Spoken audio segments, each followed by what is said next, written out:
ফরজ নামাজ থেকে এই শিক্ষাটা যদি আজ আমরা বাংলাদেশে আমরা নিতে পারতাম মুসলমানেরা, সত্য কথা যেটা, এই দেশে 41, 61, 71 বছর টার্গেট দেওয়া লাগতো না, 41 ঘন্টা এই দেশ পাল্টিয়ে যাওয়া সম্ভব ছিল। আমরা আহসানু আমালা বুঝি নাই, এর ব্যাখ্যা বুঝেছিল হযরতে মাস মুআব্বিস। ভালো কাজ কোনটা দুনিয়াতে তারা সবচাইতে বেশি জেনেছিল। আল্লাহ পাক বলেন পৃথিবীতে ভালো কাজ কোনটা তোমরা জানো? তুমিনুনা বিল্লাহি ওয়া রাসূলিহি ওয়া তুজাহিদুনা ফি সাবিলিল্লাহ বিআমওয়ালিকুম ওয়া আনফুসিকুম যালিকুম খায়রুল লাকুম ইন কুনতুম তা'লামুন।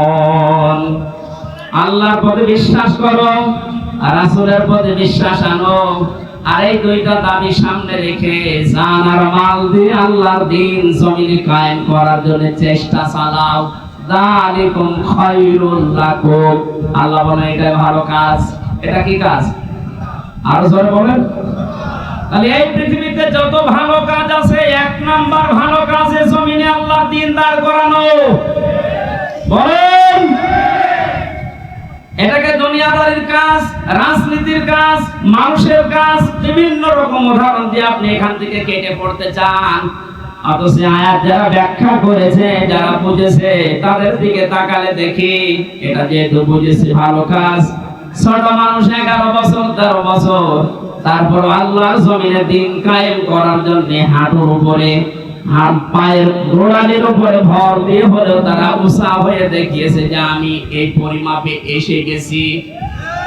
তারা মাপে বোঝে না, চেষ্টা চালায়, আর আমাদের মাপে বোঝা সব শেষ হয়ে যাচ্ছে। আমরা আরো ছোট হতে চাই। কথা বলে ঠিক কিনা?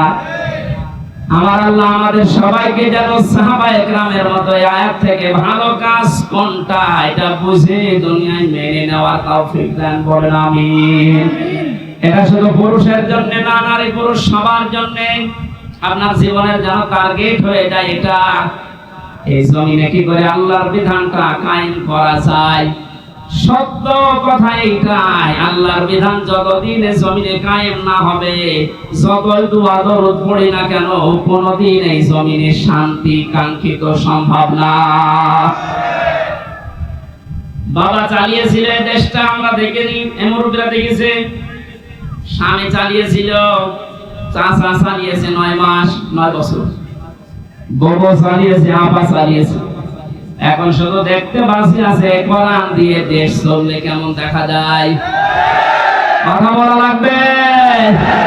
এটা দেখেছেন কোনদিন? লেখা দেখার দরকার না যে এটা দিয়ে বাংলাদেশ চললে কেমন দেখা যায়। কারা কারা এটা দিয়ে দেশ চলুক চান দেখে?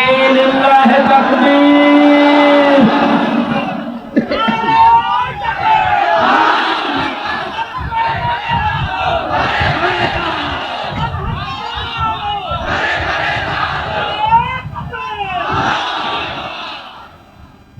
এটা যদি কেউ উল্টাপাল্টা ধারণা করেন, রাজনীতি মনে করেন, দুনিয়ার কাজ মনে করেন, এই আয়াত কেটে বাদ দিয়ে দেবে। এরপরে সত্য কি? ওয়াহুয়াল আজিজুল গফুর। আল্লাহ বলেন এই ভালো কাজটা কেউ যদি করতে গিয়ে পৃথিবী যদি কেউ ভুল ত্রুটি করে ফেলে, দোষ ত্রুটি হয়ে যায়, আমার গফুর নামের খাতিরে মাফ করে দেবে।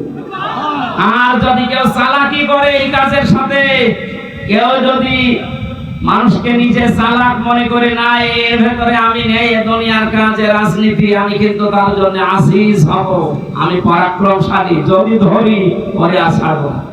আল্লাহকে ধোঁকা দিয়ে বোকা বানানো যাবে? যেহেতু উনি মনের খবর জানে, আপনার মনের অবস্থা কি আল্লাহ ভালো জানছেন। আশা করছি ভালো কাজ যেটা কোরআনে কারিমে 500 আছে এরকম, এর ভেতরে 1 নম্বরে এইটা। আল্লাহ জীবনের আসল টার্গেট যেন এটা বানানোর তৌফিক দান। বলেন আমিন।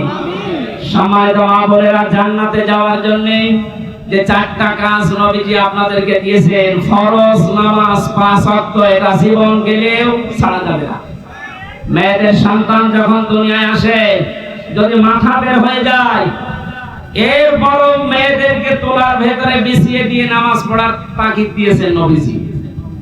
এত কঠিন বিষয় এটা নিয়ে ফরজ নামাজ ছেড়ে দেয়। আশা করছি এই ভুলটা করবেন না। ফরজ নামাজটাকে শেষ করে নেন, নফল সুন্নাত যদি পড়ার সময় না পান পড়ে পড়েনি, কিন্তু ফরজ নামাজ ছাড়া যাবে না। 2 নম্বরে রমজান মাস আসলে রোজা রাখবেন, যে কয়টা নষ্ট হবে ওটা পরবর্তী 11 মাসে করে দেবেন। 3 নম্বরে যাদের শরীর আল্লাহ দিয়েছেন যেরকমই হোক এটা পর্দায় রাখা লাগবে, এটা নামাজের মতো মাস্ট বি ফরজ। মেয়েদের হাতের কবজি, মুখমণ্ডল, পায়ের মাথা খোলা রাখা জায়েজ আছে, কিন্তু উত্তম পর্দা হচ্ছে এইগুলো ঢেকে রাখা।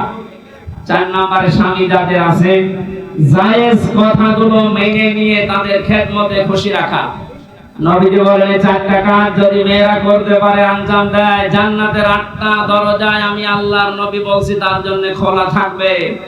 যে দরজা দিয়ে প্রবেশ করবে কেউ তাকে নিষেধ করবে না। আল্লাহ মেয়েদেরকে এই পর্যায়ে ওঠার তৌফিক দিন, আমিন।